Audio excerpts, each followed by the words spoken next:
Hello there, my name is Sammy and welcome back to the Stream Theory playthrough of Costume Quest 2, where I will play the game live while also providing analysis and commentary as I go. So, I'm having a bit of trouble getting the game up and running while also streaming. Occasionally I would run into just the stream dying, and I think it's just because my computer's a little underpowered for playing a game while also streaming at the same time. And I experienced a similar problem with Assassin's Creed 4 back when I was doing a stream for that game. However, I figured since this is a less demanding game that this wouldn't be as much of a problem, and while that is technically true, that doesn't mean the problem went away completely. It just means that it's happening less often. So I'm going to try backing off the settings a bit, the resolution of the game itself, and I'm going to try see if that makes it a little bit more stable, makes it so that I won't experience any stream crashes during the time that I'm actually streaming it.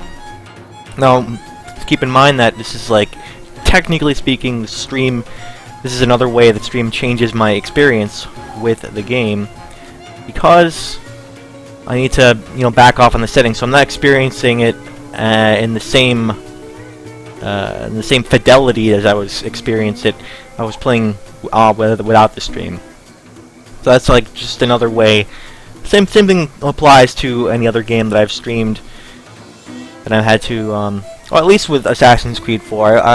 I didn't have any troubles with games before my first two games that I streamed, but only with that. Maybe because I'm using OBS, and OBS is isn't quite as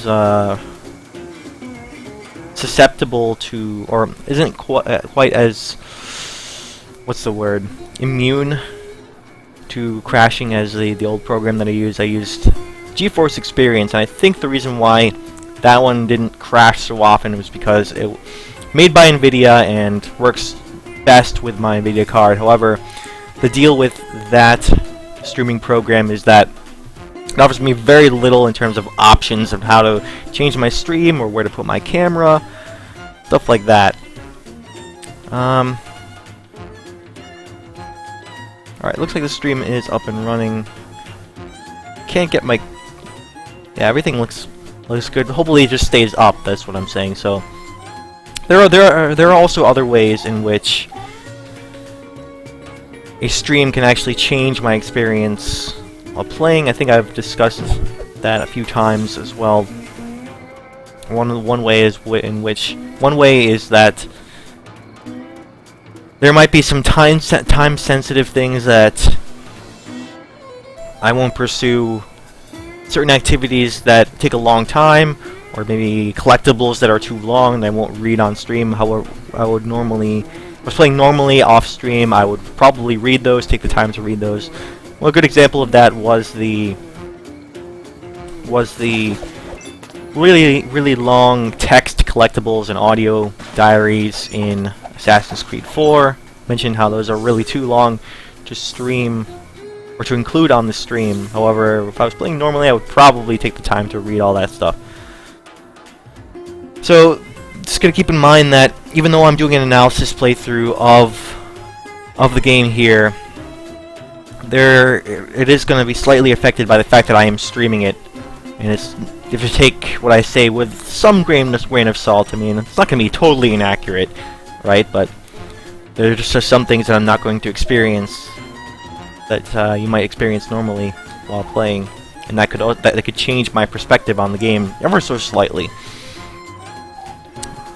All right, so one thing that happened last stream was that not only did I, go into those problems with the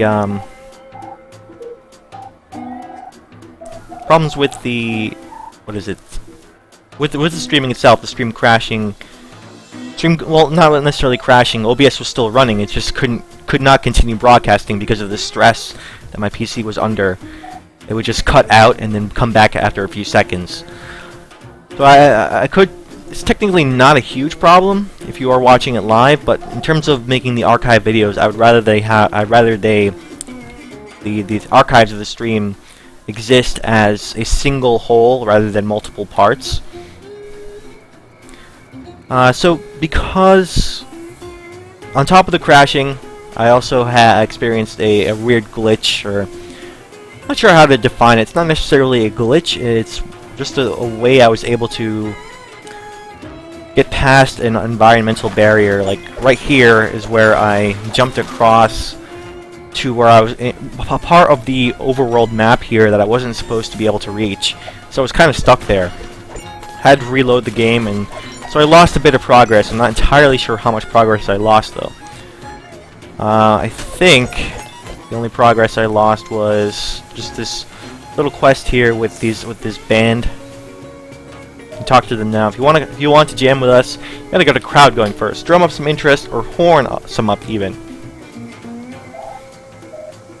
So I probably saved around this point, and so what I gotta do is change to my clown costume because that has the horn, and then oh wait, yeah, there we go. Gotta horn people, serenade them with music, and then they'll hopefully come and listen to this band. Basically, I'm advertising for this band, getting music cred, and then I can also partake in the other quest over there. Some of the things I missed were probably some of these collectibles up top here. I may have missed these because of the crash, so I'm not certain. Like, I'm not certain when that crash happened. So, all right, I did collect this pinata here, so I don't have to do that again. That is all set. Oh, you can't go back the way you came. You have to actually go around. So, yeah, let's get back. That's done. Let's see what else I haven't done yet. So, I'm also currently part of this game in a quest to trick-or-treat and get a lot of candy to continue on with the main part of the story.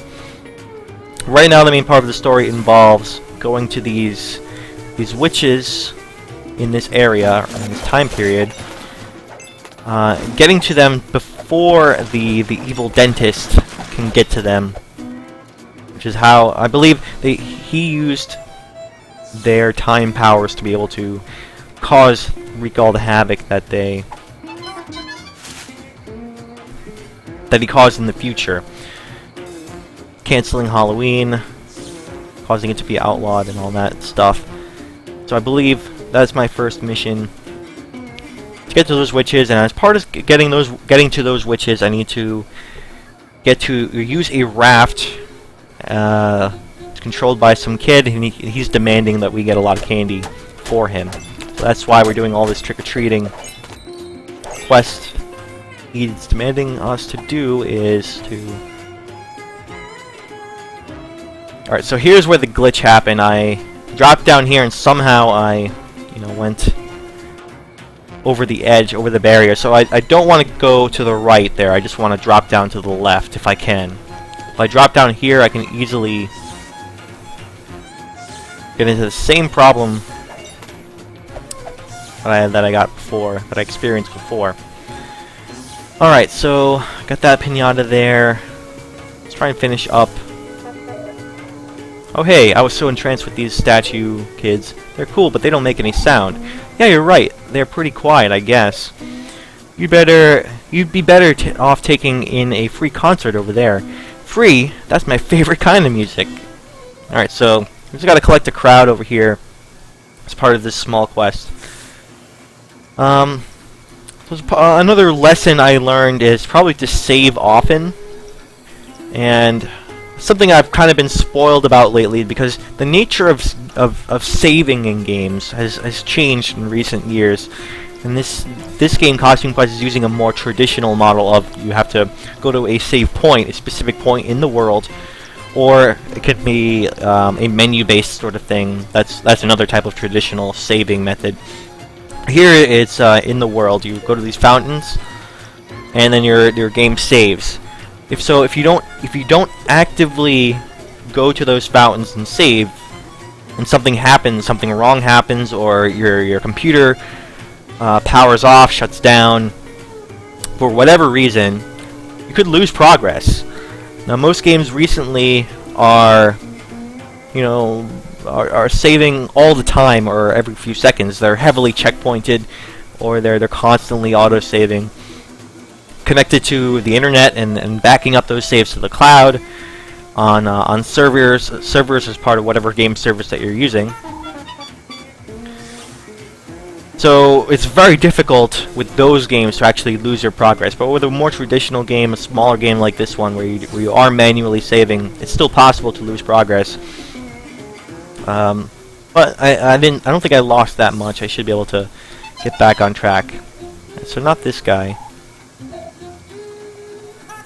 Alright. Hey, what'd you do that for? Can you see me enjoying this crazy kid over here? He's okay, but have you heard authentic French Quarter music before? No, I can't say that I have. Is it good? See for yourself. They're about to jam in the square over there. Sounds cultural. Maybe I will check it out. Okay, more crowd. Wasn't able to finish this quest before the crash happened.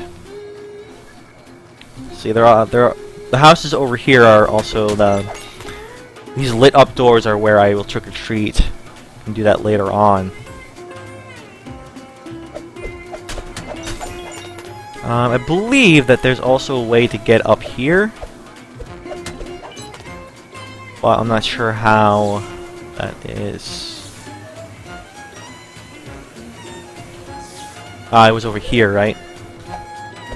I was about to do this stuff. There's also this guy selling stuff. There's a lot I can get to here. Let's see what he's selling. This is basically where you get new items, new cards. Shady, how'd you get over here so fast? Got clients all over the bayou, kid. What do you need? Okay, so selling the same stuff as before, but I think he'll probably sell more stuff. Let's see, chosen here takes 2 turns. An enemy's attacks heal rather than damage. Heals a hero by 25% for 3 turns. Stun a minion for 3 turns. Cuts a minion's health in half on each turn. So the thing I've learned about these cards is they are limited use, and as soon as you activate them, they get used up over the course of 3 battles, no matter whether you activate them or not. So you actually have to be conscious about how you're using these cards, so that you're not wasting them. If you want to use them, you gotta really mean it. So you can't just be constantly using these cards, using them on lesser battles like regular overworld encounters. Maybe you want to save them for bigger encounters where you can make the most effective use for these cards. Then again, I don't know, it just depends on how these cards are used in the overall game. If there are an abundance of these cards, if they come really cheaply, then maybe I don't have to worry about being so stingy about the card use here. Or where's the bathroom in this place? I'm gonna burst. Alright, he's not interested. I think there's one thing to do here that I did not quite finish up with. Yeah, there's something up there. I think there's a kid up there. It might be the last hide and seek person. Rats! I guess it's the end of my detail. Hey, you found all of us. You're good. Here's your prize. This sack should hold a lot of candy. Awesome! This holds way more candy than my old paper bag. Okay, so I think I got an upgrade for my candy bag, which allows me to carry more candy. Got a candy pail upgrade. Basically like a wallet upgrade, I suppose. Alright, so how do I get down from here?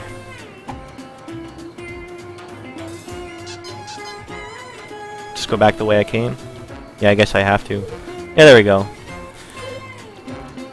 Let's try to keep finding more of these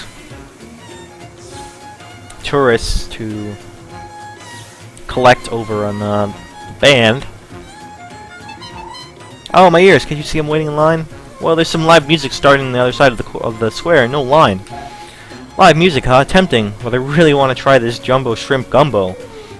I heard that this food cart uses fake shrimp. What? I'm allergic to fake shrimp. Where did you say this band was again? Okay, there's more crowd. Okay. Alright, so we can see another saving message. There are points in the game where it will save for you, apparently. Just did not experience it myself. This gumbo cart was in my guidebook, although it wasn't in the list of places to avoid. Okay, not this person. Guidebooks are slim because I don't use real shrimp. Not this person. Alright, so I think I might have done the quest. 3 people. Actually, it looks like there might be 1 person left. My bunions are starting to swell. I might leave if the music doesn't begin soon. Hope this music starts soon. I don't know all day. Can't wait to hear this free music. When is it going to start? Okay, we're rounding up some spectators. Yeah, you did. Wow, we haven't had a crowd like this since ever. But there's only 3 people. Yeah, I know. Don't get a big head. Okay, you ready to do those horn parts? Do these horn parts? We gotta really be tight if we want to impress the crowd. I'll motion to you when it's time to honk. Don't mess up. Alright, another chance for me to just spam the horn. Alright.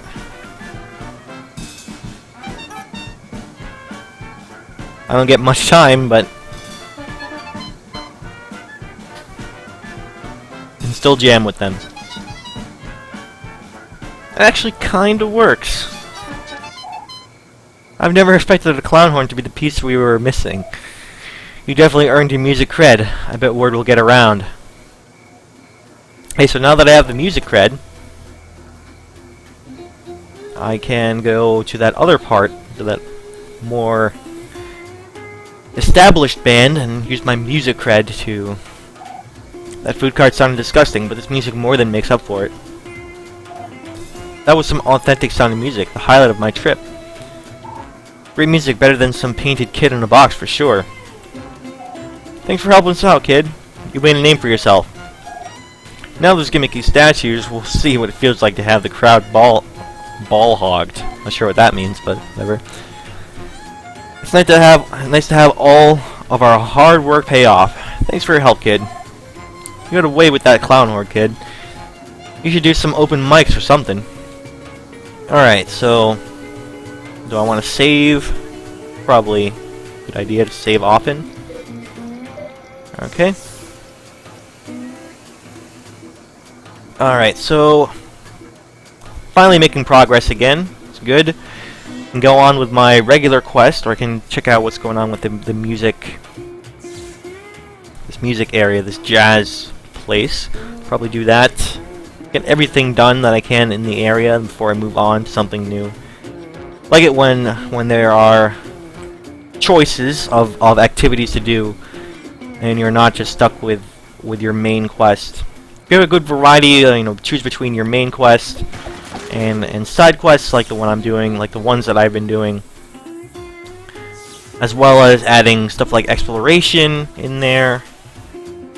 Then I think that rounds out the experience overall. Even in a small game like this, I'm glad to see a wide variety of experience. I mean, it's not a wide variety, but relatively speaking, for the scale that we're talking about here, for this smaller, you know, more independent game experience, having a main quest plus some additional side quests at any given time, and being able to explore a nice, relatively large map. You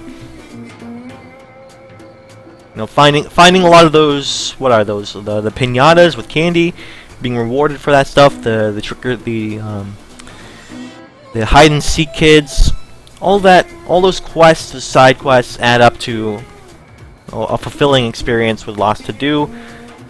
But, you know, at the same time, it doesn't bog you down with too much to the point where it feels like busy work. Like you feel like you can get everything done as you're going along. So, let's go into this Mink's place here. and see what kind of quests we can get. Alright, say, you ain't that kid I've been hearing about playing a mean clown horn in the streets, are you? Oh, you've heard of me. Heard of you. Tourists won't shut up about you. You want a gig with us? We got a show starting soon. Pays 50 bucks. 50 bucks sounds cool. Get my 50 bucks. Alright, 50 bucks sounds cool. Get my clown horn ready. Do your thing, kid.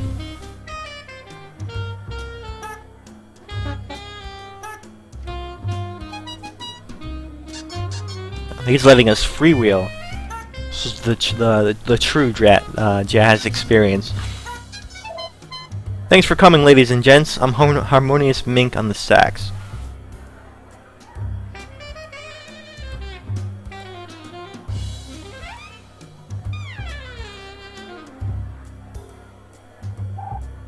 That's my main man, Slim Willie on drums.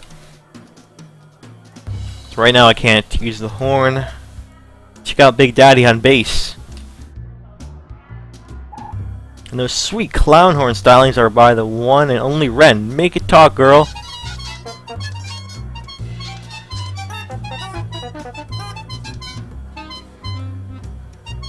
That's one way to make some sweet jazz.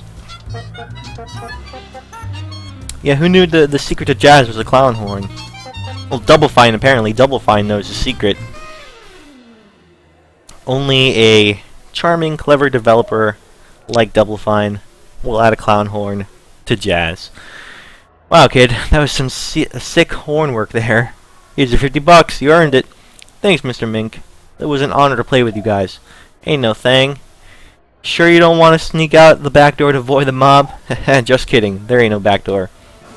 Alright. Leveling up to? I wonder what leveling up even means. Like, still in the portion of the game beginning where I'm trying to learn what these experience points that I'm earning even do. I mean, in general, I know in an RPG what leveling up means. You get better stats. But is there any capacity to, say, adjust your stats, put points into...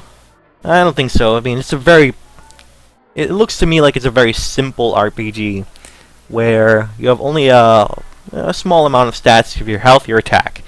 Those are your basic attacks, or your basic stats.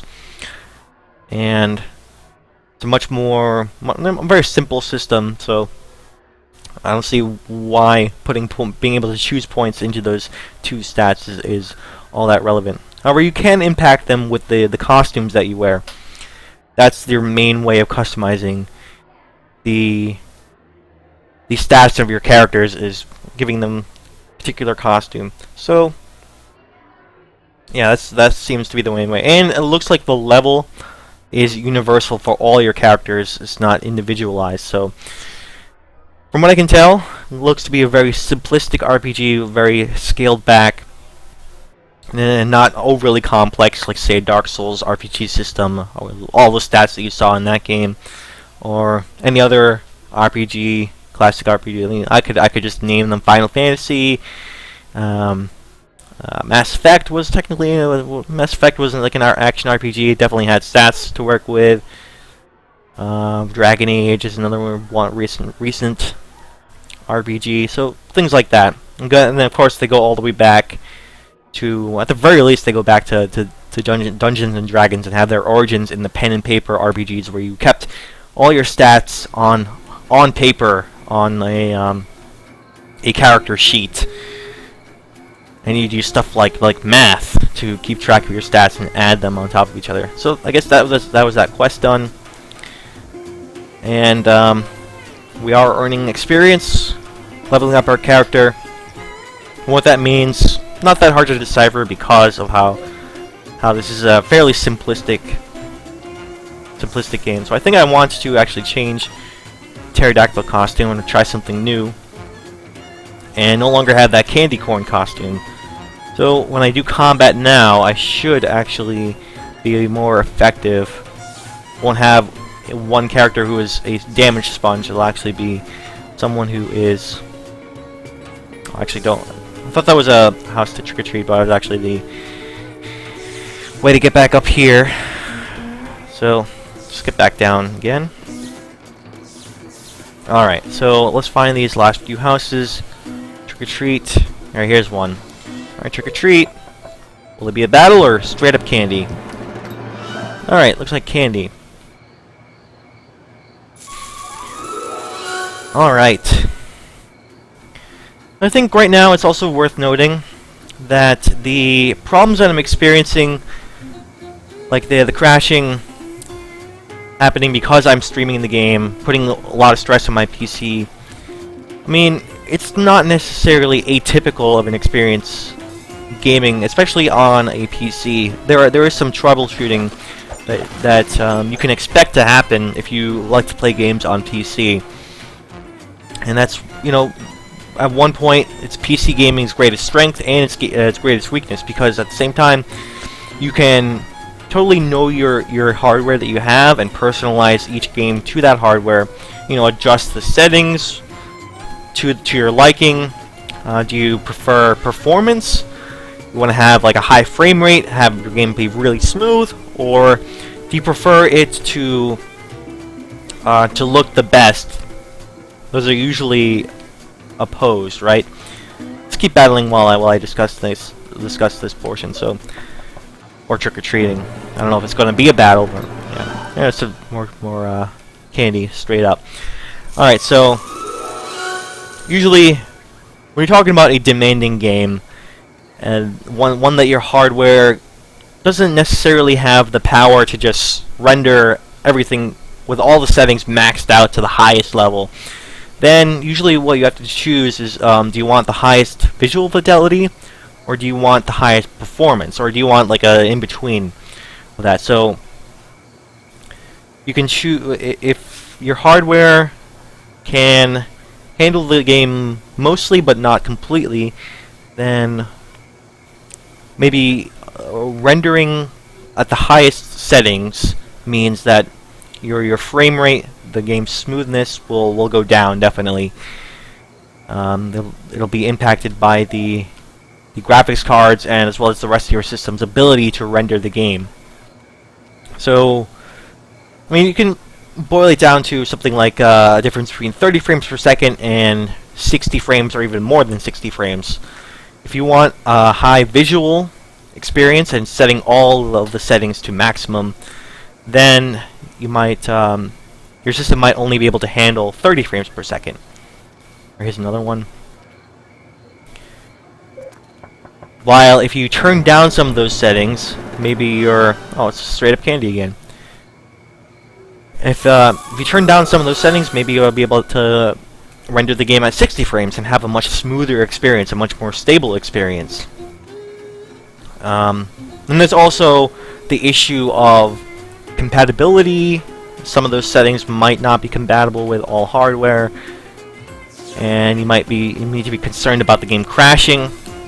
Especially if you tune it up way too high, it can crash because of that as well, because it's overstressing the system. Your system might overheat. I mean, all these problems are usually rare. Most of the time, especially these days, as games have gotten better at being, well, developers of games today have gotten better at developing for PC. So it's actually pretty rare to have serious problems with games on PC. Alright, looks like combat this time. But having little issues like what I've been experiencing, because I'm also, doing the stream at the same time, where the game itself isn't crashing. I'm not having too many problems with the game, but I am having a problem with trying to stream it as well on top of that. Alright, so who do I want to attack first? We got an anachronist, combatant. Maybe I want the anachronist. Let's see what this pterodactyl costume gives in terms of attacks. Alright. Have to work to get the timing back down. Well,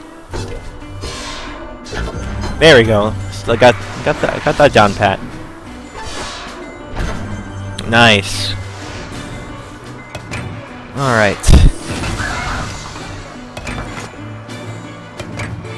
Sorry, I'm trying to concentrate on the battle itself. I might kind of losing track of my discussion here. Okay.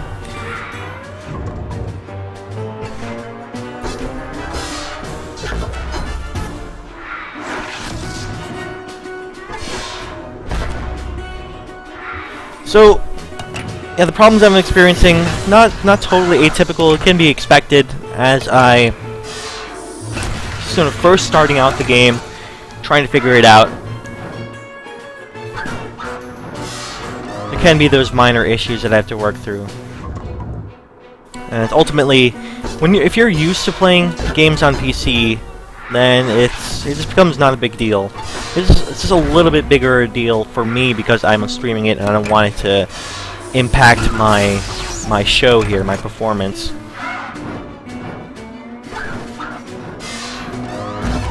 Alright, still gotta work on that pterodactyl timing.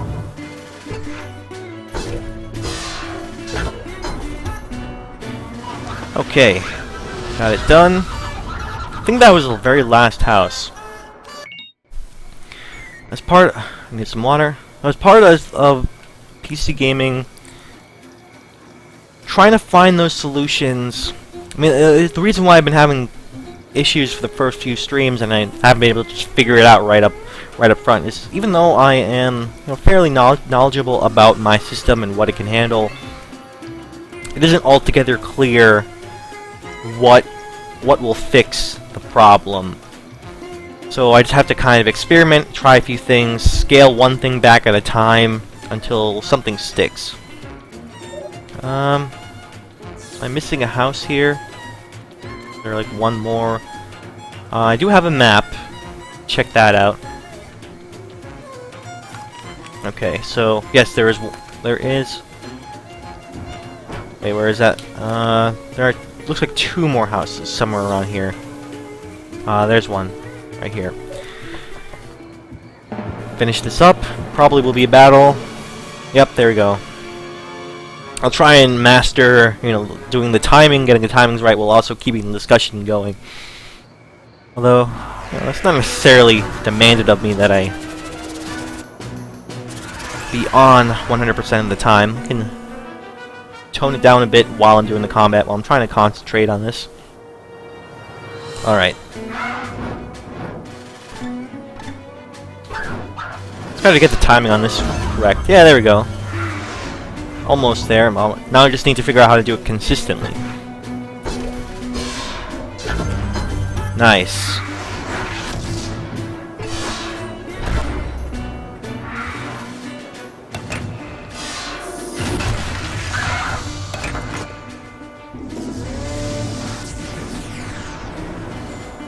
Oh, healer.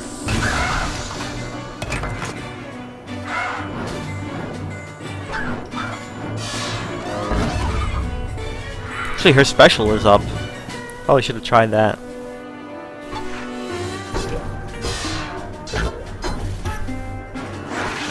Okay. His special is not quite ready.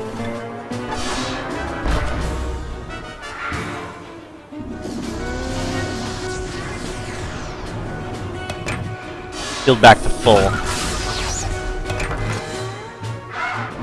Alright, let's check out the special.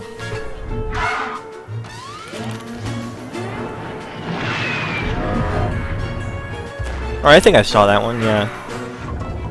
Just not very often. Looks like it has a special effect. I'm not sure what that means. Probably was in the menu with the costume, so check that out later. I think I'm doing that a little too early.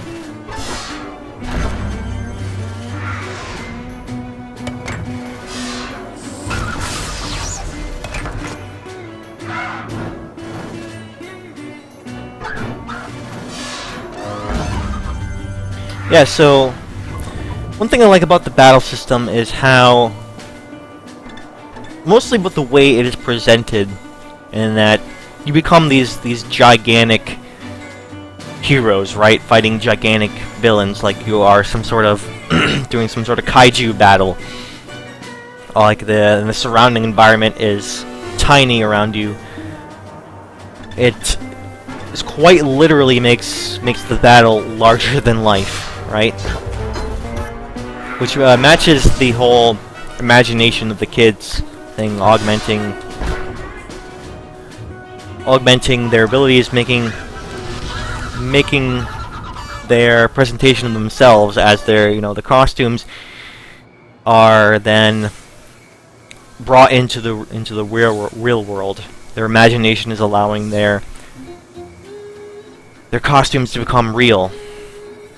So there's apparently a house over here somewhere. Missed it. Oh, here it is. Yeah, it's lined up by the. Yeah, there it is. So that's the main thing that I like about the combat is how it's based around the kids' imagination, and everything about the battle basically reinforces that. And one thing is the fact that it is literally larger than life. So they become these gigantic heroes fighting these gigantic villains. Alright, let's see if this is another combat. Looks like it.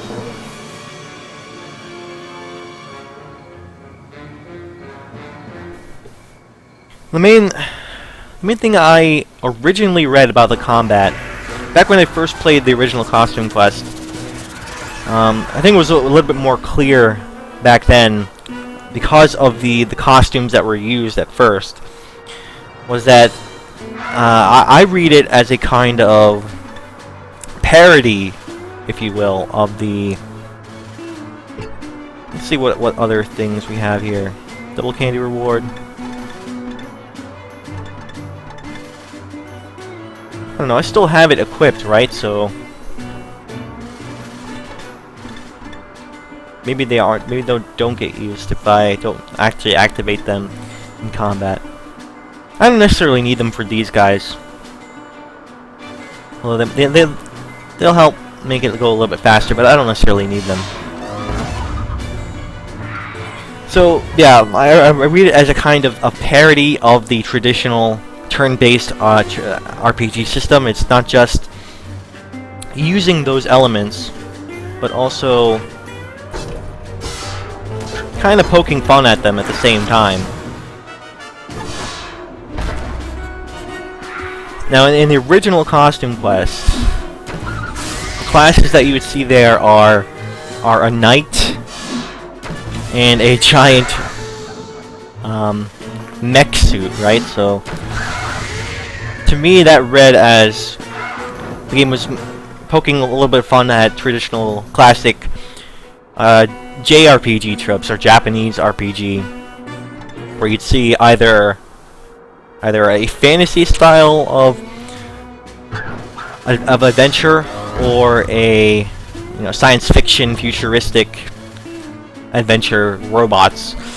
So there was a knight costume and a mech costume as well, in addition to many other types of costumes. I think I'll actually do a heal now.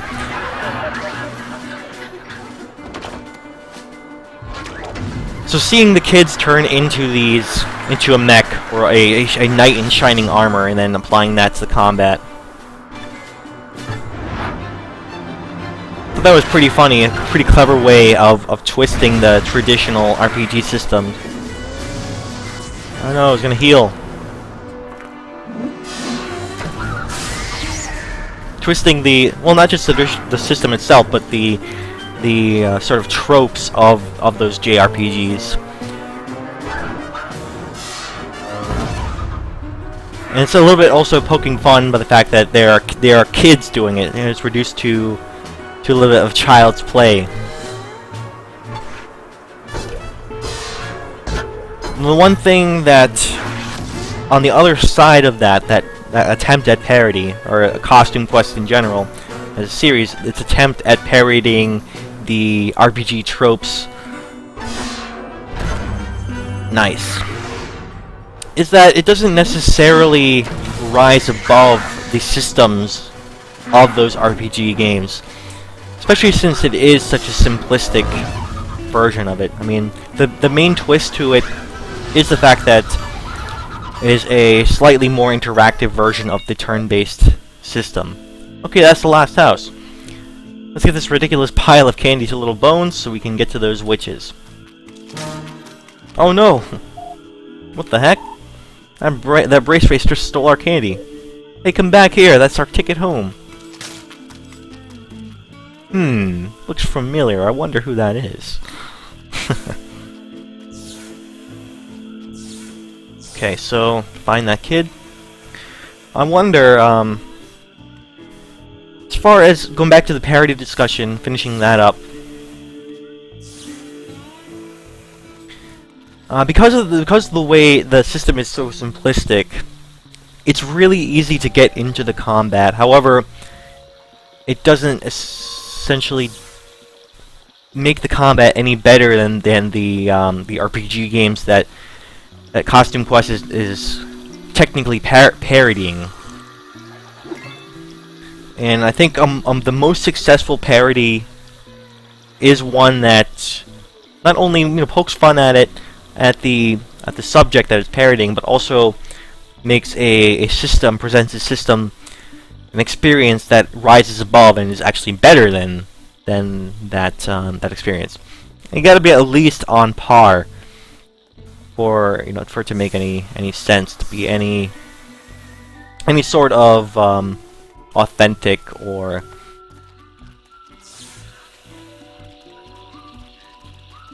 to have any sort of credibility to the experience at all in general.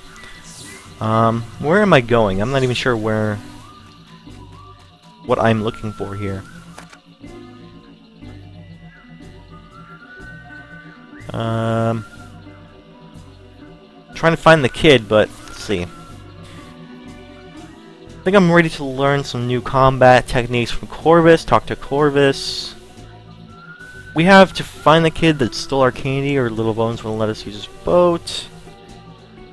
Okay.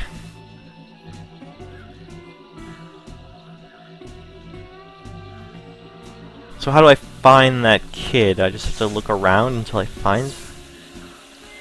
I encounter him? What is it?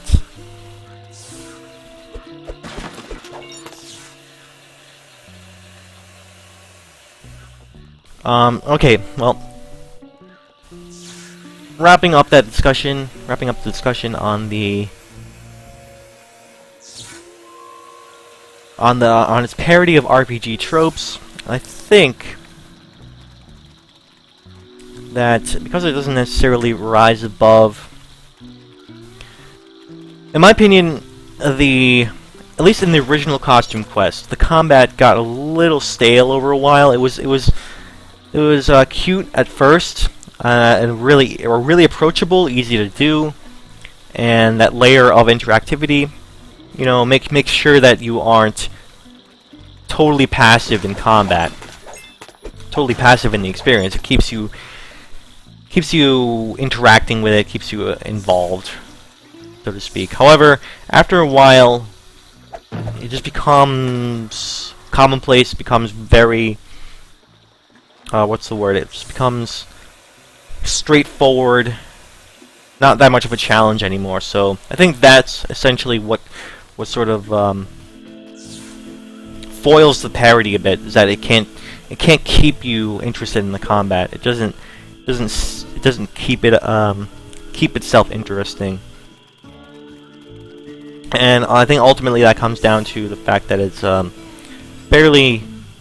combat's a little too simplistic, and it doesn't get that much more complicated over the course of the game. It just stays relatively static and... Oh, okay. Still looking? Hey guys, it's him. Alright.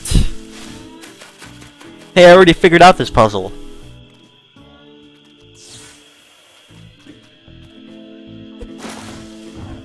There we go. I have the pterodactyl costume. I can get through to where I need to go.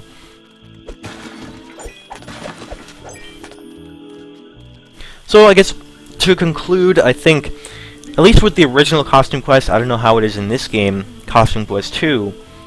I think the combat was a nice, clever parody of RPG tropes. However, the systems itself are a little too simplistic to maintain that that clever parody over the course of the entire game. It was essentially, I'm saying, it was funny at first, but then I got tired. I got tired of that combat pastiche that it presented, and I kind of wish that it got more complicated over the course of the game. Now, as far as Costume Quest 2, that might actually remedy that problem. My original problem with Costume Quest 1. In fact, I think that was my main criticism with that game, with Costume Quest 1. Alright, let's give it this cutscene here. Hey kid, give us our candy back.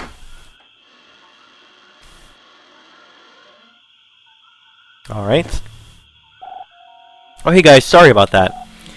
It's just my mom won't let me trick-or-treat. I wanted to try candy so bad. I guess I got a little desperate. Cool costumes, by the way. You never tried candy before? That's crazy. What's this? Who are these brats, Oral? These are nice kids, Mom. We were just talking and stuff. What is that you have there? Where did you get this? That's our candy. Oral was just borrowing it for a bit. You gave my little boy candy? And what is that you're wearing? Are those costumes? Mom, they were just... Get inside, Oral. It's time to brush your teeth again. And you... Take this... I just love the way she's, like, grimacing. She's shaking as she's grimacing, like she is so furious at the proposition of Halloween and costumes and candy. Ugh! Take this poison away from here and get off my property. If I ever see you near my boy again, teaching him of the evils of Halloween, you'll be sorry. Yeah, I definitely love that presentation there. Ow, sucks to be that kid. I think that kid is our dentist. Alright, yeah, that's what I originally thought. This is in the past. That kid was original. That is our, will grow up to be the dentist. And from that, you can actually tell, it makes sense that his future feelings of Halloween stem back to a dark childhood deprived of Halloween and candy. Okay, so I think we can actually continue our quest now. There's another quest over here. I'm thinking I'm ready to learn some new combat techniques from Corvus. So I wonder if I can do that now at will.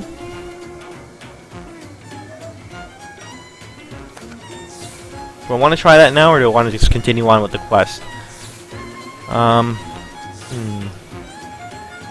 let's go back to the time gate. I should be able to get there really quickly. Shouldn't be too much of an issue to get back there. Oh no, that's not the right way. It's the wrong way.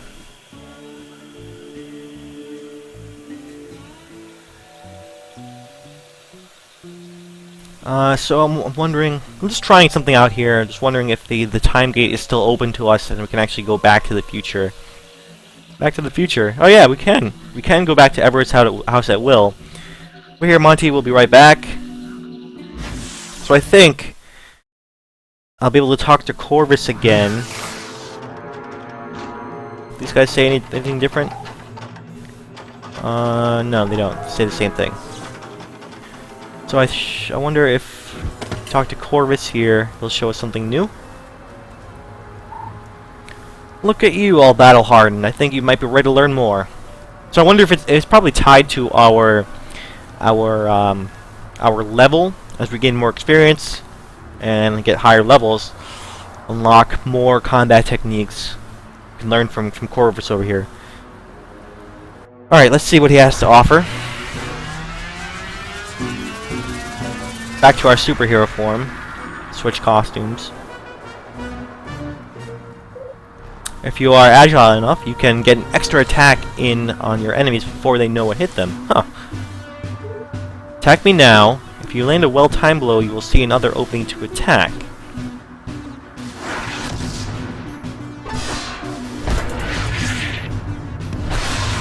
Oh, okay.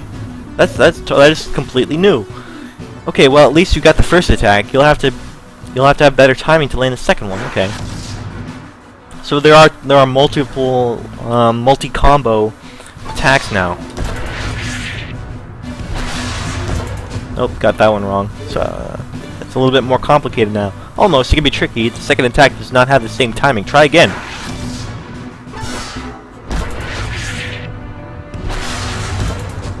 think I got it. That's it. You found the opening. Once more. Nope, too early on that one. Not be able to get an extra attack if you can't land the first one.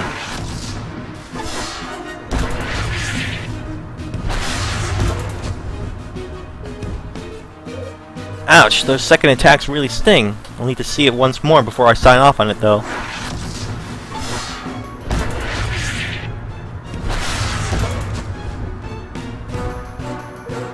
Oof, you pack quite a punch for a kid. I think it's safe to say that you're master of the art of combos. I don't quite remember if combos were part of the original costume quest. But maybe that's the exact twist on the combat that I need to make it a little bit more interesting over the course of the game. So I'm now able to do combos. Remember this, all technology can be punched. Let's, back to the past. Back to the bayou and continue our quest. So, oh, it's you guys. Alright, here we go. Actually, I don't want this kid to be in the pterodactyl costume. It's fine if I'm in the superhero costume now. I don't want this kid to be in the candy corn one. There we go. If I need to use the pterodactyl for anything else, I'll just switch to it.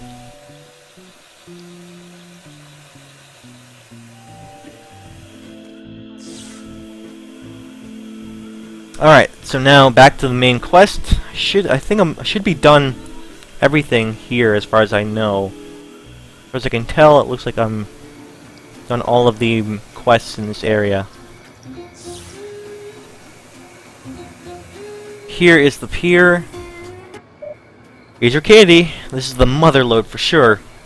You wouldn't believe what we had to go through to get it for you. Wouldn't care if you told me. Give me that candy.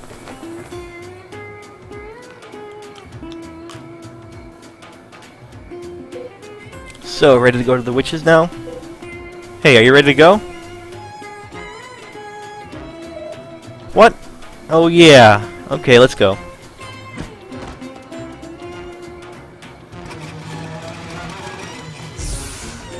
Ah.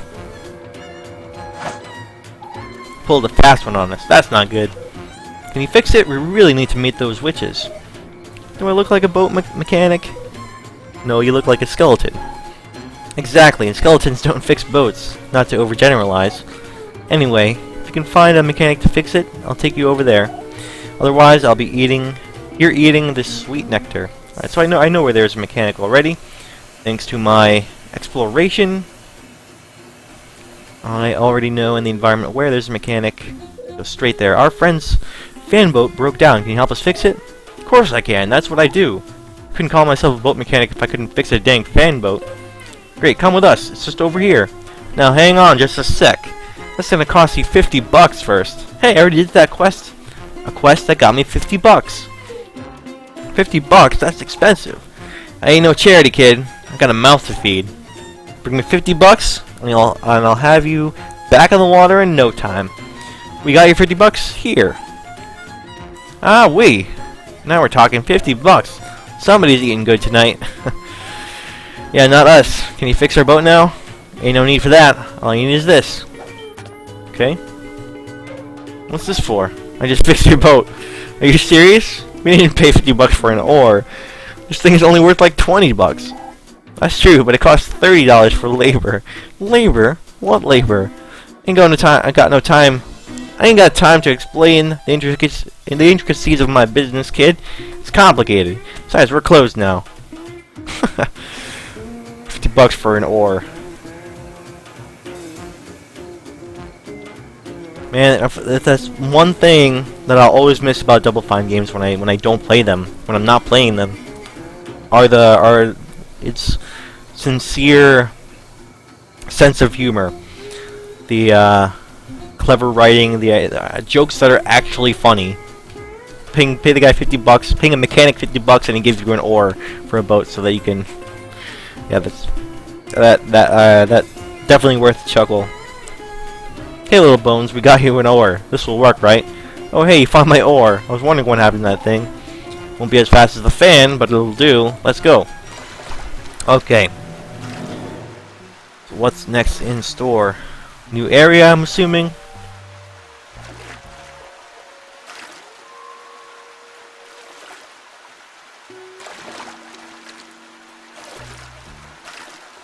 Man, when they said slow, they mean slow.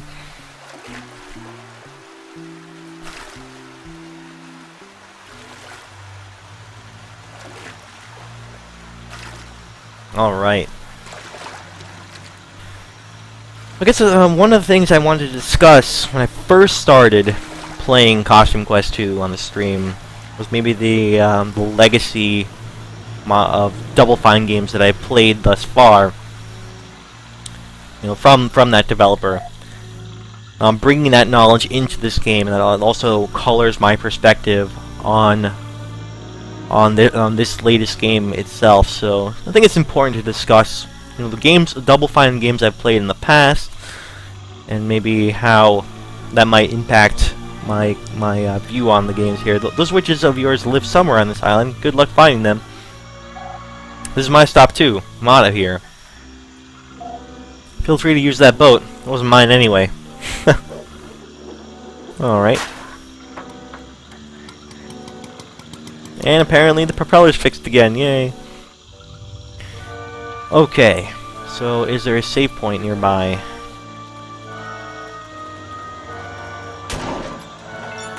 Looks like there's a lot of combat out in the open here. Yeah, let's do some combat. Let's get that over with. Cannot beat the clock. Oh, but yes, I can.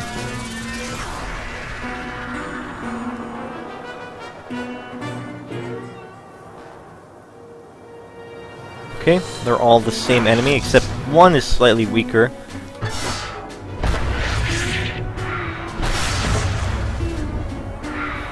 Now I can have 2 attacks on them.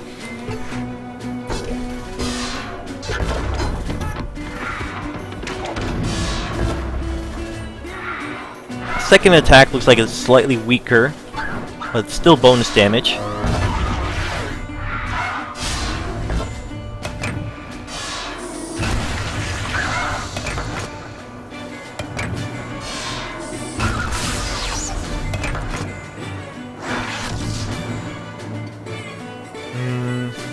Got a special here.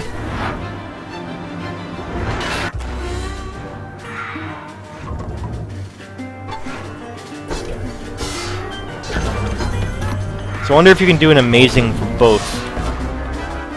Probably. You can get an amazing on both combos, both part of the combo, then give you the maximum amount of damage.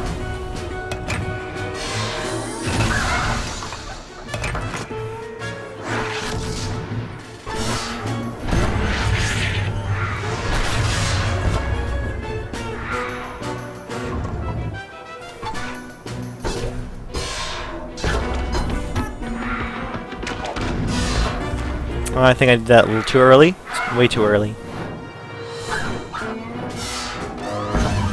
Nice. Really heals your heroes after you win. That can be useful, I suppose. Maybe in areas like this where there doesn't appear to be any save.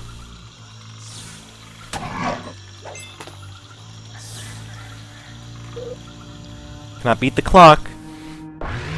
I could be avoiding these combat experiences, but might as well get the experience, right? Might as well, you know, earn the experience points needed to level up the characters.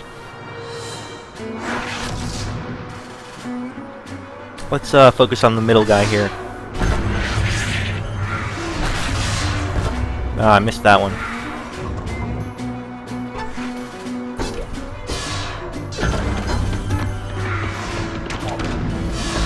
Ah, early.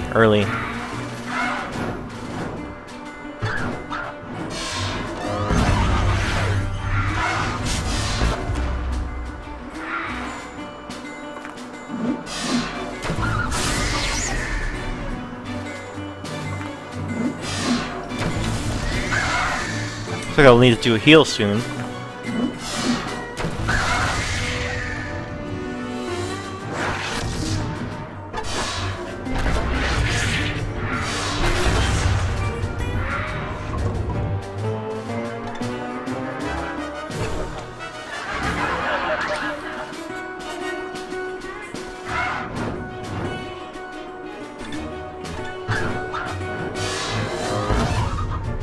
Alright. So right now I'm not necessarily experiencing the same issues as I had with the original costume quest, because I am trying to master the combos and getting the timing perfectly down.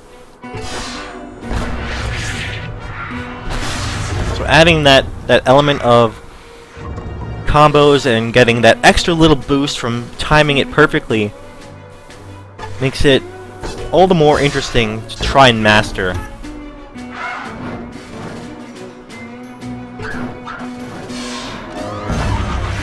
Try to get that amazing every single time, right? Now he's gonna heal himself.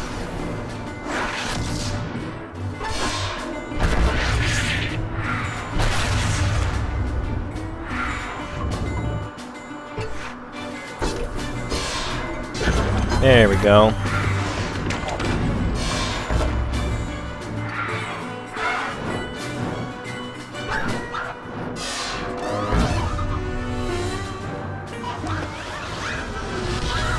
I might have to go back to the original costume quest, or at least look at some videos, because I think I want to see how that worked exactly, how the combat system worked there.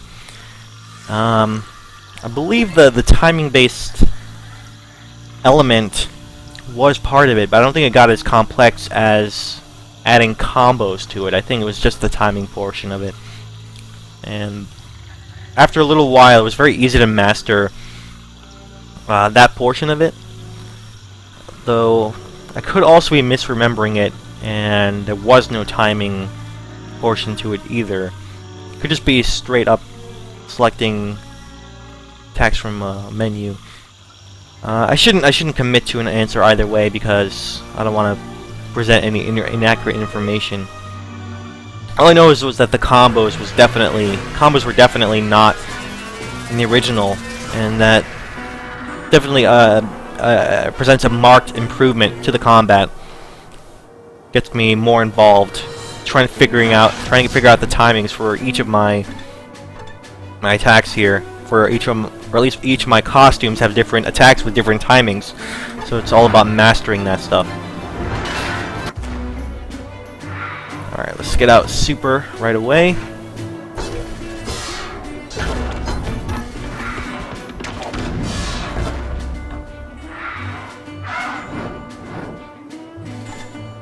Let's try to beat them all down as quickly as possible, why not?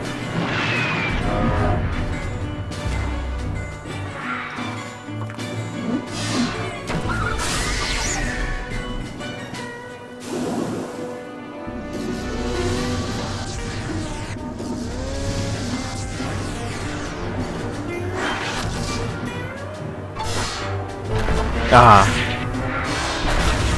I missed that one.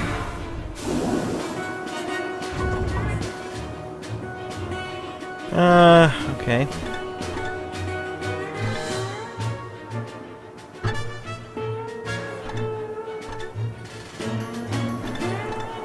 think I might want to use this one for this battle.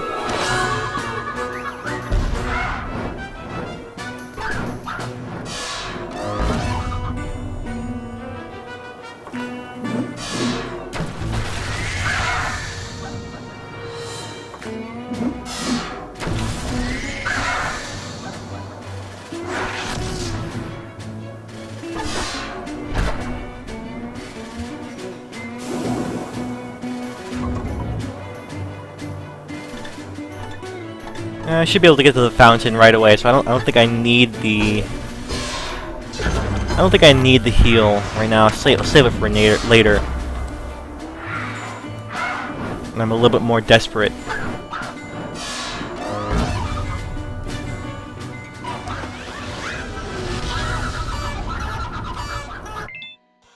Okay. Yeah, I can just heal right here, so I should be fine. Looks like I'm already full up on the candy, right? 226, 76. Let's see, where are more enemies? There's one. Wow, their time is undefeated.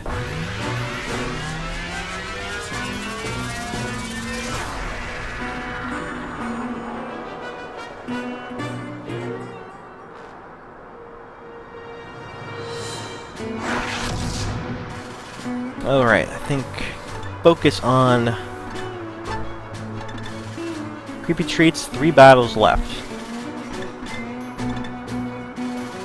Oh, okay, I understand how it works now. So, okay, you keep the card, but you can't use it again for another 3 battles. There's like a cooldown timer, or there is a cooldown to it in terms of how many battles you need to get through before it becomes activated again. Okay, so it doesn't disappear after 3 battles. You just can't use it for 3 battles after you use it. So you don't end up just spamming those cards, right? Okay, I see how it works. I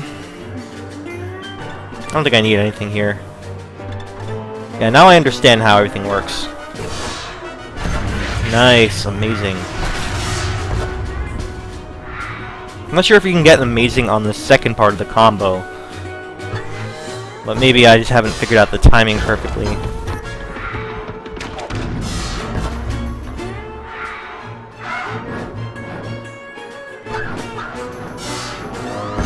Yeah, amazing.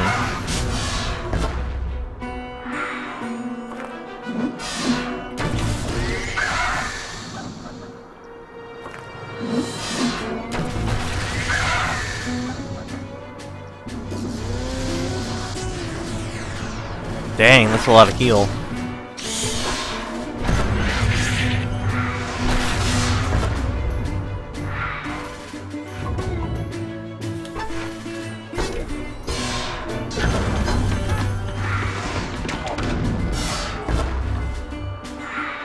Ah, it's so close.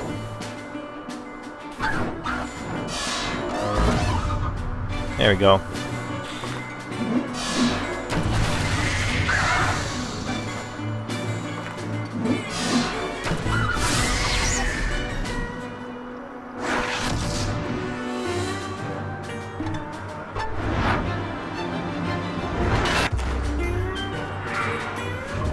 Destroyed that guy. Alright. Don't think I need a heal. Again, very close to the fountain.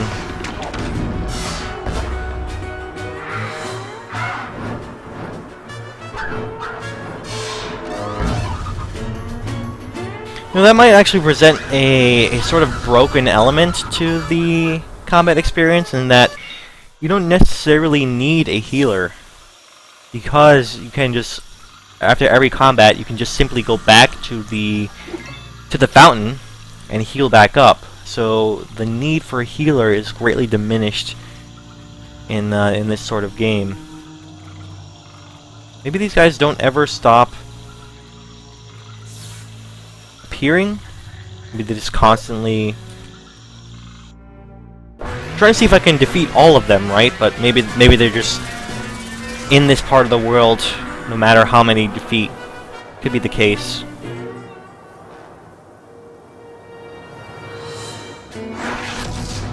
So the thing about the enemies, if there are an endless amount of them, then you could, in theory, grind your way through, countless battles until you just simply become too powerful. You level yourself up to where you're super powerful compared to the actual battles you're experiencing.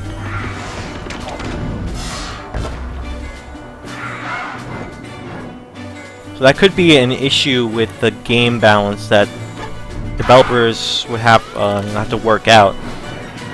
So it's my thinking is that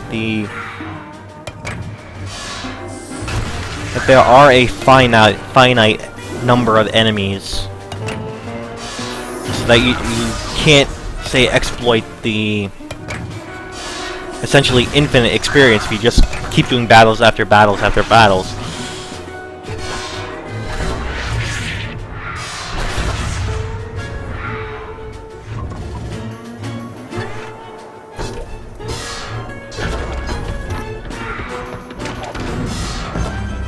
Okay, you can definitely do perfectly timed second part of the combo too. You have to keep that in mind. Alright.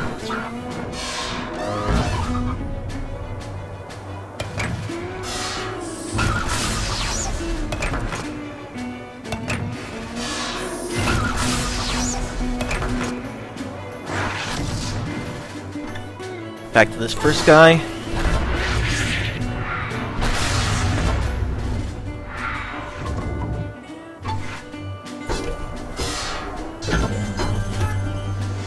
Nice.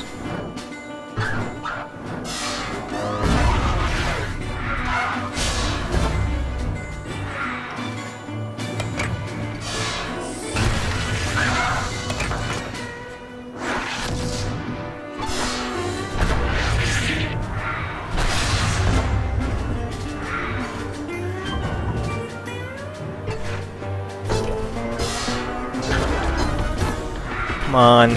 I get that amazing. Nope, didn't get it. I think I just got it on a lucky hit first time, and then I have to figure out how to do the timing right the second one. So, let's see if the enemies are getting, I'm thinning out their ranks.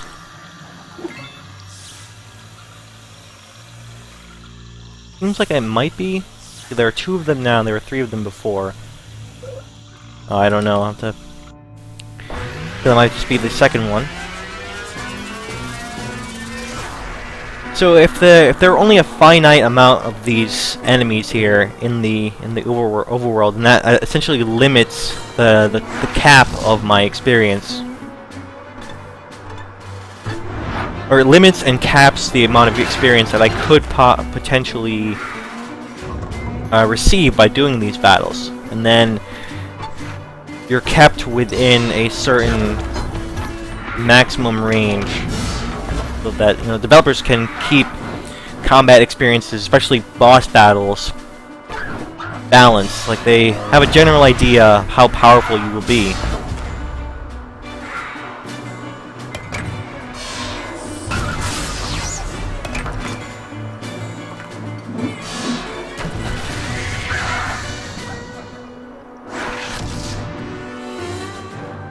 Let's focus on the other dude, because this guy's almost dead. I can just use a special for both of them. I have to work on that timing. I think I'm going a little late.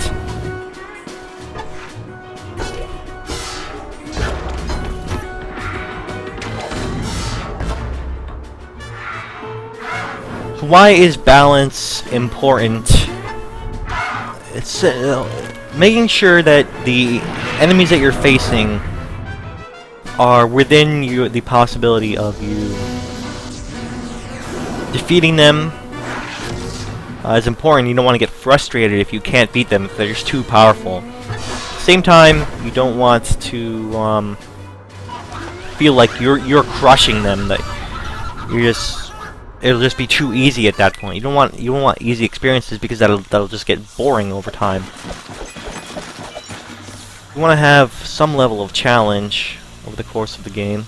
Okay, it looks like actually that the numbers of these chrono guys is not going down. It looks like there are always 3 of them in this area, no matter how many you defeat. It's actually important to keep that in mind.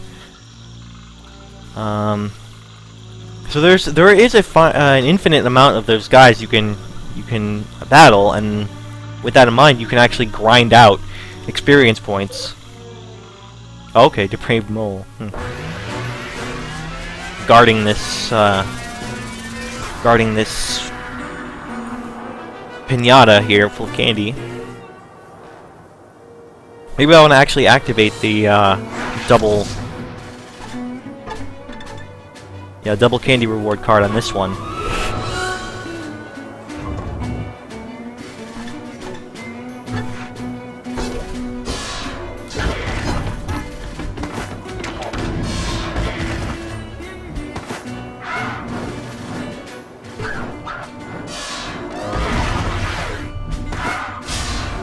Does seem to be a more powerful enemy type than the ones we've been facing.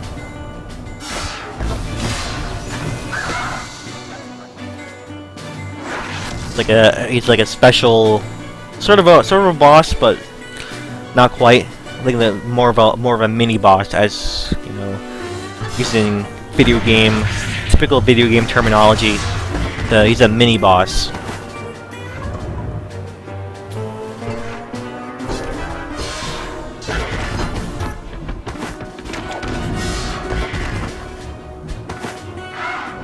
Doesn't seem to be too tough to handle him.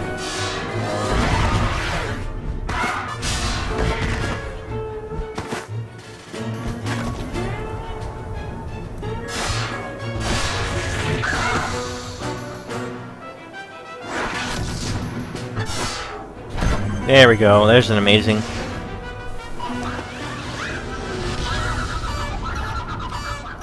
Nice, good use of the extra candy.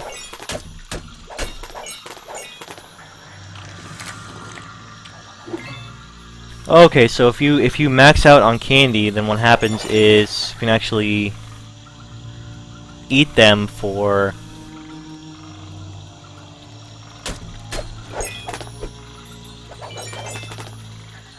so maybe I'm being a little wasteful here. Oh no. I actually don't want to do combat because these guys are endless, right? So there's no point in doing the combat. And I don't necessarily need the experience points. I should be able to... Maybe I want to actually test out the running mechanics. Let's try to run away. Okay, so it seemed pretty simple.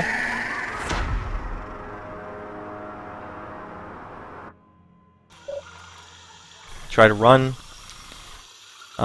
So one thing I can do is, since I'm maxed out on the candy, try to find that shady dealer guy. Or maybe he's only back at the bayou.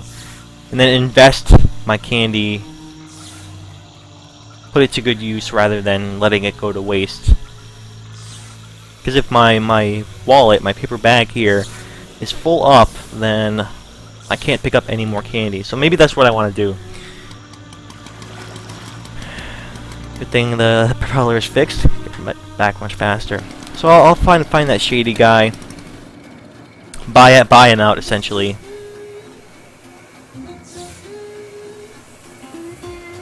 He's over here, I think. There we go.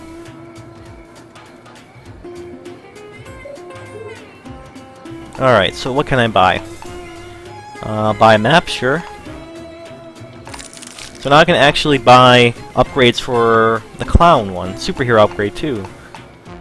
Clown and rainbow cloth will get even louder laughs for stronger heals. Okay. Now, as I said before, healing in in Costume Quest 2 doesn't seem too important, especially since you can go to a fountain right in between every single combat experience, right? So, kind of undermines the importance of healing as far as the combat here. Now, where it will be relevant are for longer, more drawn-out combat experiences. That's when I'll need a healer the most. Right now, since we're in the beginning of the game so far, haven't really been up against those types of battles, been experiencing those battles because still facing, you know, grunt level enemies, weaker enemies. So I haven't really needed heals yet, but I think maybe later on it'll become more relevant. So for now, I don't need to buy this one, but let's get the superhero one. Add this star patch to your superhero costume to imbue it with the power of the stars. Alright, sure. I have the money, and put that money to good use, and that way I can collect more candy going forward. So even with the bag upgrade to allow me to get more candy, I'm still full up on the candy. So I don't want to actually have to spend money in order to continue making money because of the maximum amount I have. It's actually a similar problem that you can experience in the Legend of Zelda games, because usually there you start out with a small wallet and you have to upgrade your wallet over time so that the money you collect there's usually you'll run into that cap fairly early on. And that means you'll have to continually buy stuff to actually make good use of that money. So that if you buy stuff, that'll free up your wallet. You can continue collecting more money. In the meantime, you need to also look for a way to increase your wallet or get a bigger wallet. There's a similar thing happening here. Now I'm actually forced to buy stuff to be efficient with my money, so I don't have to throw away candy as I collect them. Okay, max out all 3 heroes' special meters. Okay, that could be useful. Cancel all enemy debuffs on players. Cuts a minion's health in half on each turn. Stun a minion for 3 turns. Heals a hero by 24%. Okay. Maybe I just want to buy all of these. I don't know. Or maybe just some of these. That one looks pretty cool. I'll buy this one.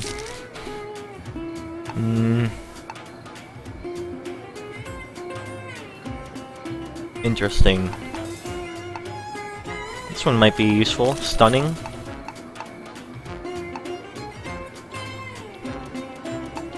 Yeah, I don't know about these other ones. I'll save about half my candy for now. Let's experiment with these cards that I just bought. Where are they? Here they are. Right now I have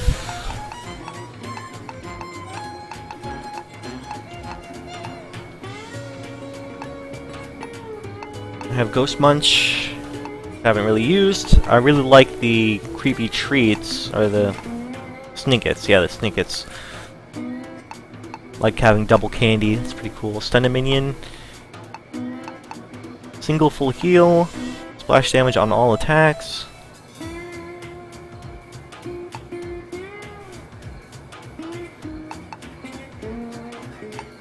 Chosen hero ignored by all enemies. This could be useful for like guarding the healer, so that protect the healer.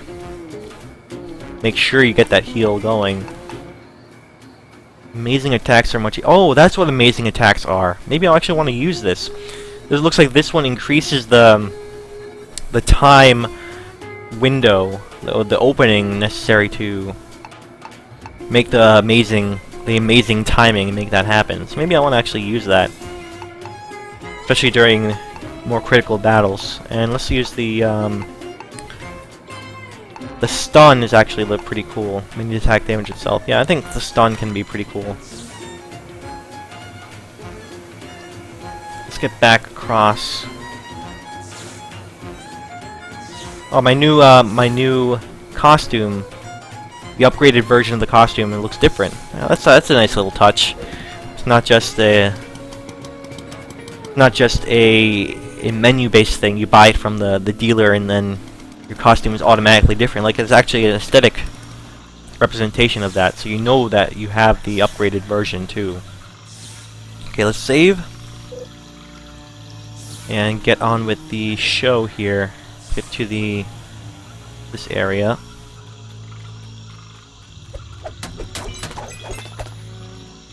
Alright. We're here to warn you. You're in danger. What? Don't sneak up on me like that. Dorsala, do I know you?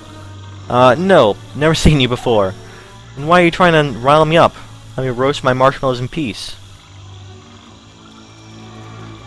Are these like, people we know in the future that they grow up to be adults?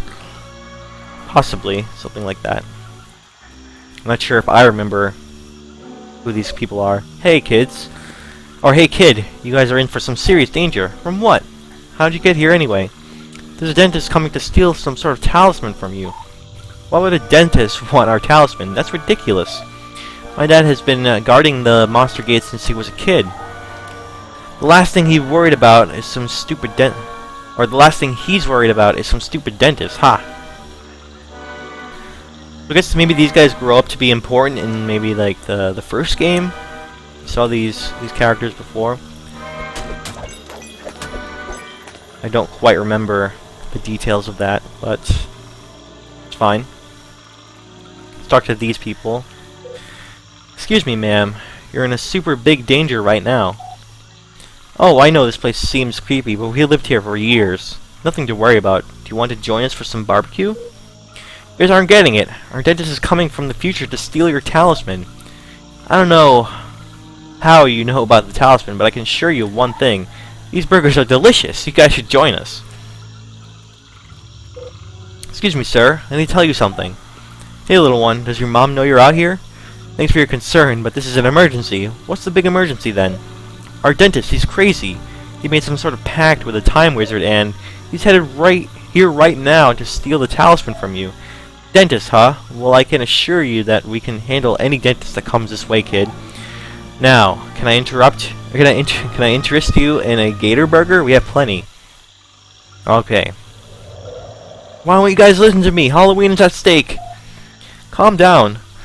Look, I've got the talisman thingy right here. It's fine. Careful with that, Dorsula. Our family has been using this to keep monsters from coming through that gate for generations. I doubt that some dentist is going to suddenly travel through time and take it. Oh boy. There he is. I'll take that. Dorsula! Dorsula!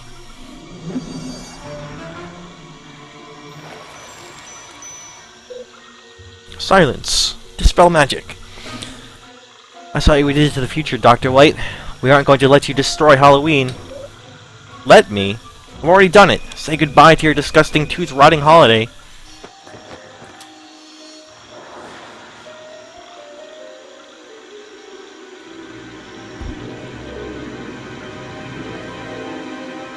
Yeah, so they're apparently the guardians to Repugia, to the Repugians here. Now they've opened the gate and can let the monsters come through. And the dentist is trying to use that to destroy Halloween. That does it. This ends now. Yes, yes it does. Chronoculus?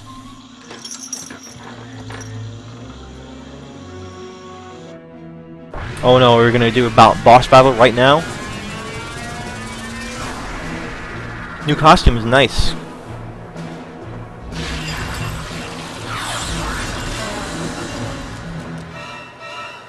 Oh boy. Might have been able to stop my cronies. But you cannot stop Chronoculus. Alright. Do I want to just try and attack him like normal, or let's make use of the specials while we can.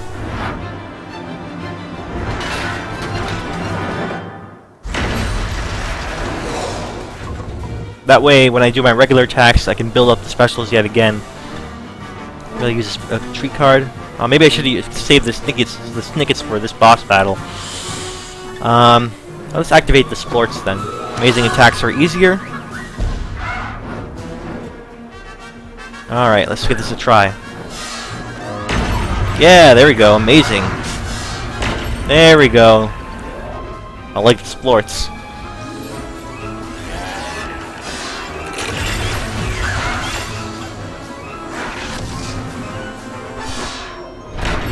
Yeah, it is easier.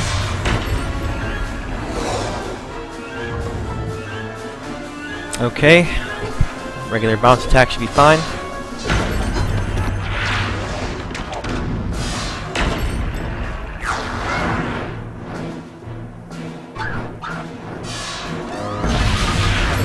Nice, nice. Uh-oh. Oof, you are just making it harder on yourself. You're wasting your time. I can turn back the clock anytime I want. Oh, whoops. So I should probably then attack the clock, right?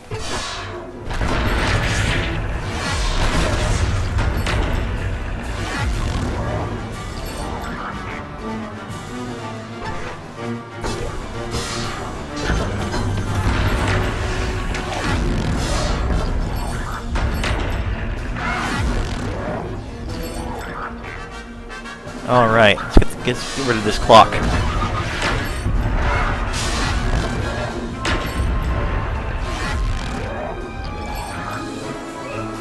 Refreshing. Aw, man, I think I missed my opportunity to get the clock.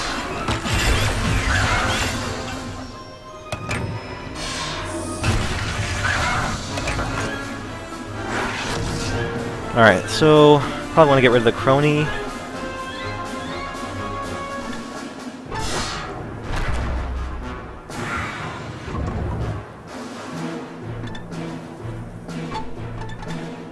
Let's stun.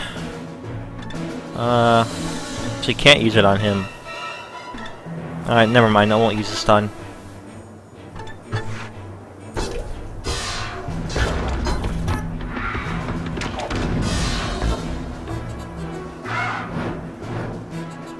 Alright.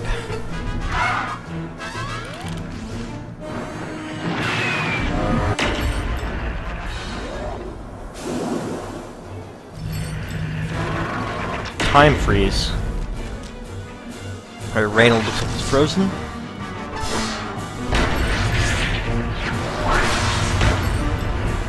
I think the amazing attack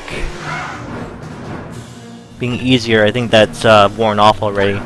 It's back to being a little harder to do it.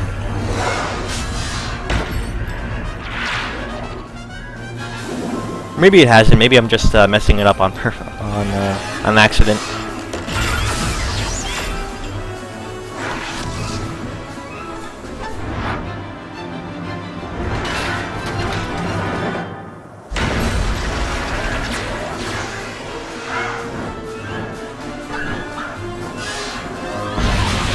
There we go, so he's gonna return back the clock again.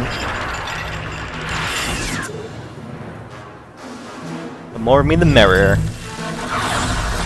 Sorry, so now the clock is out. And I can attack it directly. I'll make sure I attack that. Ah, crap. I attacked the wrong enemy. I need to select the clock.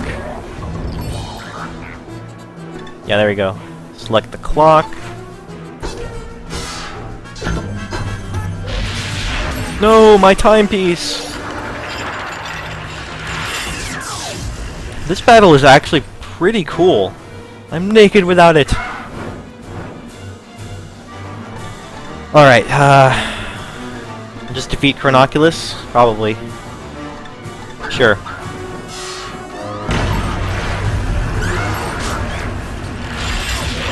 No, how did you defeat me? I can't wrap my head around this. Nice. Frostbites. Max out one hero special meter.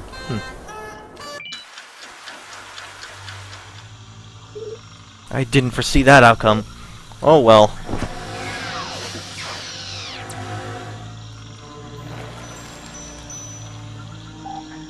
How could the Chronoculus get free? That's impossible. Yeah, he was locked in a time-proof cage. And how did that dentist even know that we had the talisman? Oh, that's how he knew. As a kid. Sneaked up, right. That's him as a kid. That was messed up. At least we have the clock. Can't do any more time traveling. Need to get back to Everett and Lucy. Hope that time hole is back where he left it. So, what about this other stuff here? Never saw Dad get bested before. Who was that crazy wizard? I don't know, but he's a bunch of little... He's a bunch of little crazy wizards now? What does that mean? Can't believe I lost the talisman. Congratulations, you killed Halloween. Are you okay? No, I'm not okay. The monster gate is open again, and we're powerless to stop them. I know you tried to help us. I'm sorry we didn't listen. Are you okay? Chronoculus got free? How that is possible? How that is possible? I wonder if that's intentionally weird writing. I don't know how you were able to defeat him, but thank you. Can I, like, battle this guy? Finally! I can't believe I got through. Now what do I do? Oh, okay. They're just gonna be pouring out through here now. But it doesn't mean anything for the time being. Alright, so looks like I just go back to, let's save. Definitely want to save.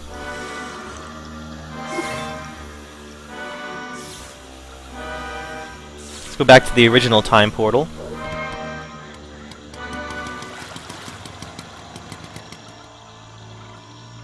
It's definitely a great boss battle. As far as boss battles go, and utilizing the combat systems that we've seen so far in Costume Quest 2, very good use of various timing stuff, and you know, a boss being able to heal himself using a special item. I think that is definitely a sort of trope, something that has appeared in previous RPG games, or in something that recurringly appears, a recurring theme in RPG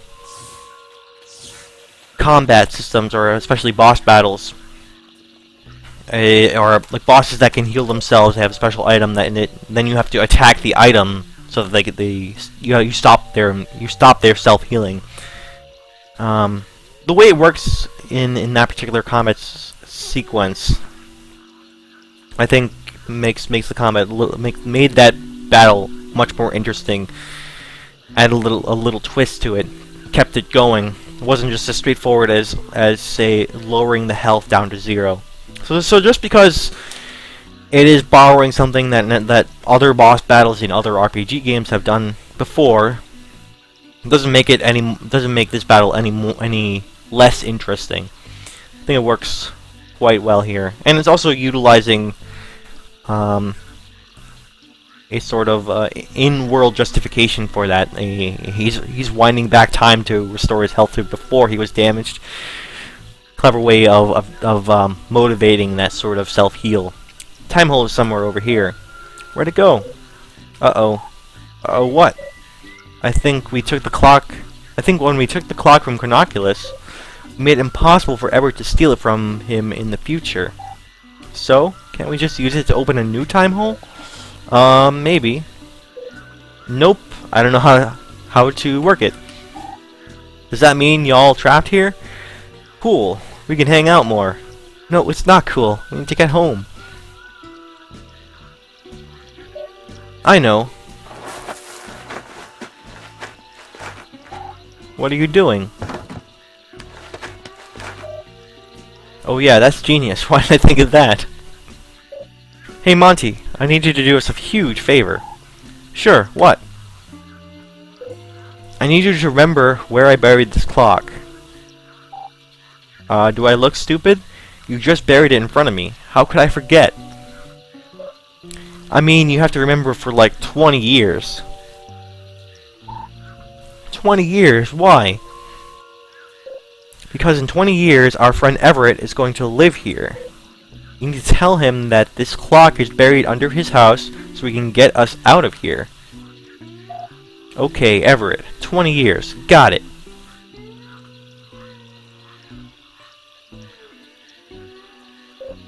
Monty, you promised.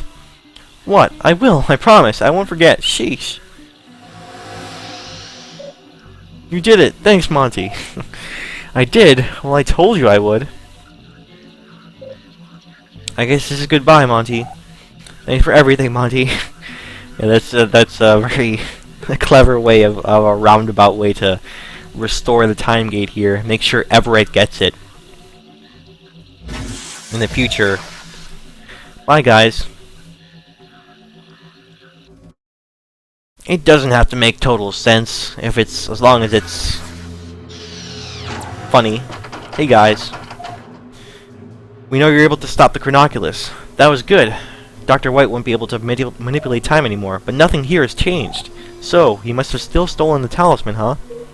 Yeah, sorry, he sicked his time wizard on us and snuck out. What are we gonna do? Open another time hole to escape? We're not leaving without our daughter. You guys have a daughter?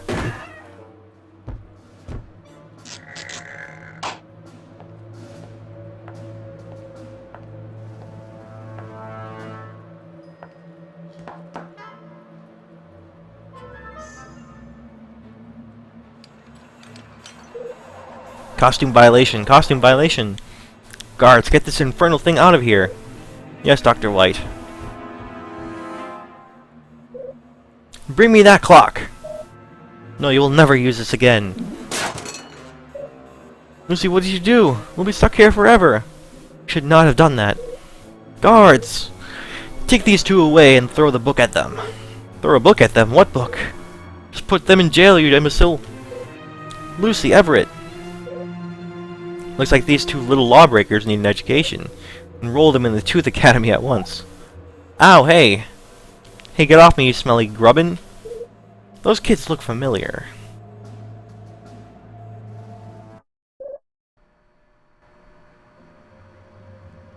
Alright. Okay, human children, simmer down. Today we're going to review last night's reading lesson. After which, you'll have a half-hour break for recreational flossing. Now, let's see who did their reading. Who can tell me about Halloween?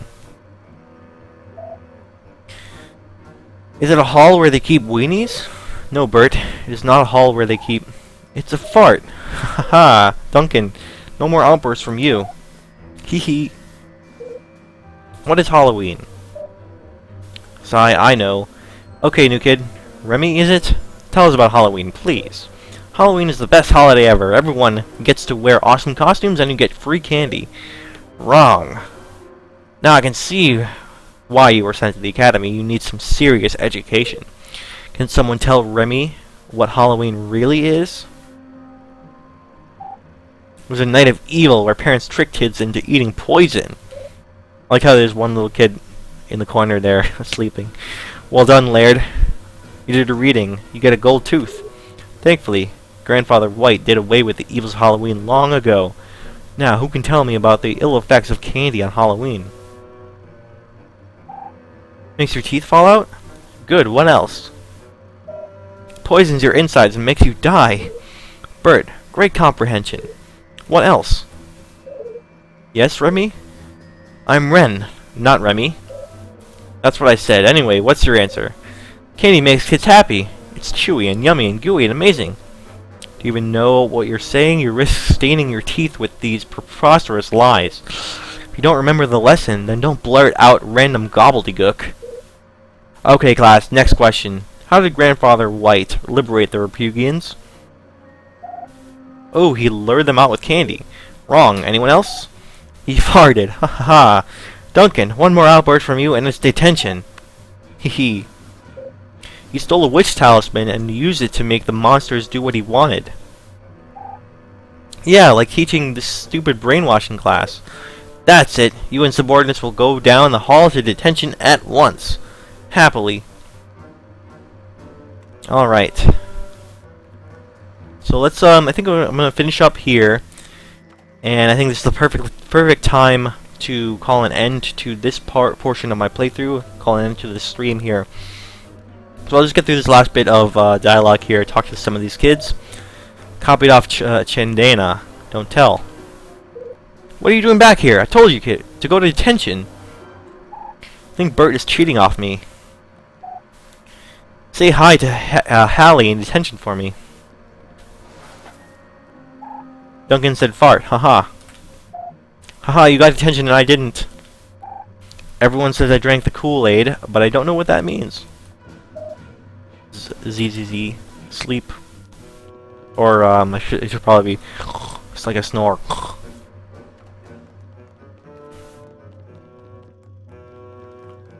Okay. So I gotta find like a fountain or something to save. Where's detention, Mr. Grubbin? I have no idea, human child. Maybe try the detention room at the end of the hall?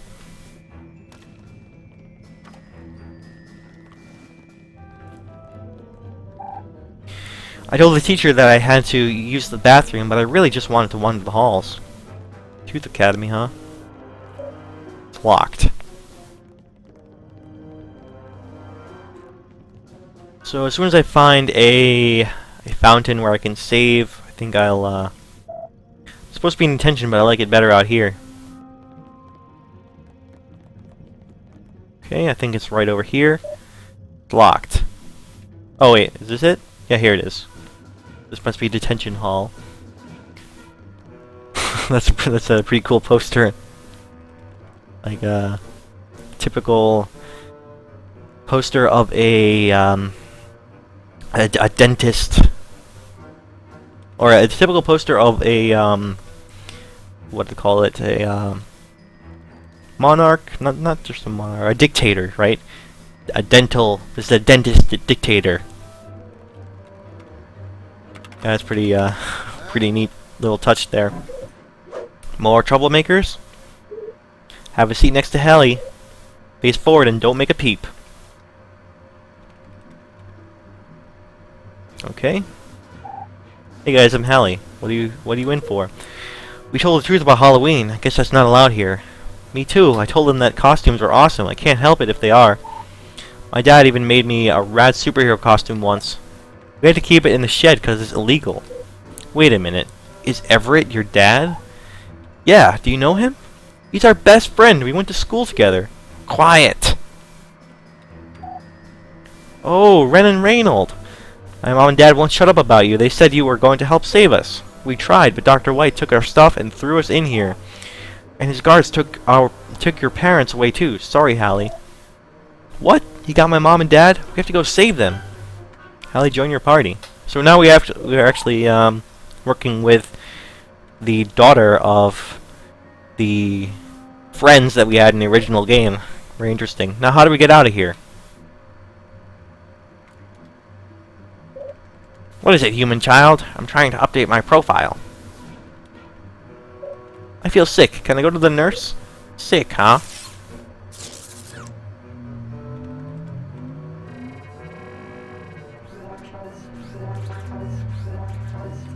Yes, it is the future.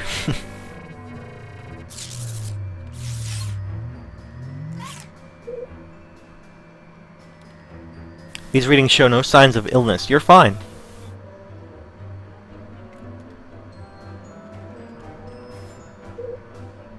Too slimy looking. What is it now? Can I use the bathroom? You'll have to wait until the bell rings, human child. But actually, you reminded me that I must go to the bathroom. I've been sitting at this computer for hours. Stay in your seat until I get back, and no talking.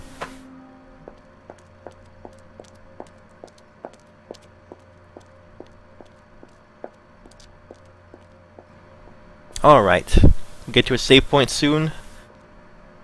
I think this is a pretty good break in the story to, end the stream to start next time. However, I just can't find the save point. Now's our chance. Let's get out of here and get our costumes. Alright, that's saving right now. By the way, I was putting together a costume myself. My teachers confiscated some of the materials, but they didn't confiscate this. Okay. So there must be a,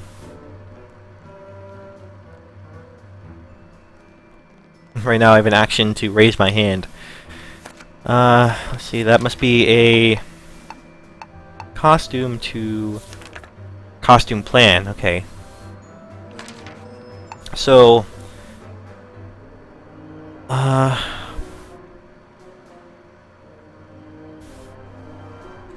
upgraded, I wonder.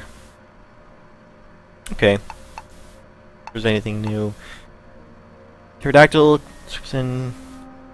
Alright. Weakening egg attack. Just weakens there. Okay. Just looking up some of the details of the costumes. So right now I'm not seeing any... This looks like this is open now. Any fountains anywhere nearby. Just keep going until I find one. Got a costume material, powdered wig. Okay. This is a little, I guess it's a bit of an exploratory segment where you're just looking for the pieces to your costume, it seems. I don't think I want to go back in there. Here's another one. Alright, buckle shoes.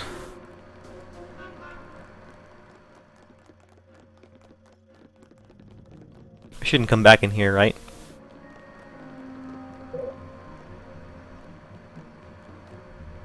I guess it's alright. Let's head back now. So downstairs looks like it's open now, so I'll go down there and hopefully there'll be something to... Hey, did you know where they put our stuff, Mr. Grubbin? Nobody tells me nothing. All they tell me is clean the floor and also put costumes in the closet so no one can find them. Interesting. Do you mind if we get past you? Maybe in a little while. The floors are getting wet now. Locked. So I can go in here. Probably that's where the last piece of the costume is. Cravat. Okay. So now I have a costume. see what this is all about. There it is. Alright, Jefferson. Focused nuke. Combat special. Declaration of destruction. Jefferson pens a masterwork and delivers it with explosive effect. Yeah, the pen is mightier than the sword. Alright, diplomacy. Where I got it. Hallie gave me the pattern, the rest of the material were in the teacher's desks. Diplomacy, huh? Wonder what that means. So is there anything over here? School is not out yet. Get back to class, slackers. That's the bathroom. Door's open as well. Oh, here's a save point. Okay. I think it's now this is the perfect time to save, and I'll continue the rest of the adventure in the next part. So we're in a new location. I think it's in a new part of the story. I think this is also representative that we're past the beginning portion of the game, past the tutorial segments mostly for the most part, and basically I have an idea, a good idea about what the game will be all about at this point. So I'm past that sort of discovery phase. Now, definitely got through that phase a lot sooner than say the previous games that I played. But I think that's because this experience is going to be a little bit smaller and shorter than those games, than say like Assassin's Creed 4 or Dark Souls.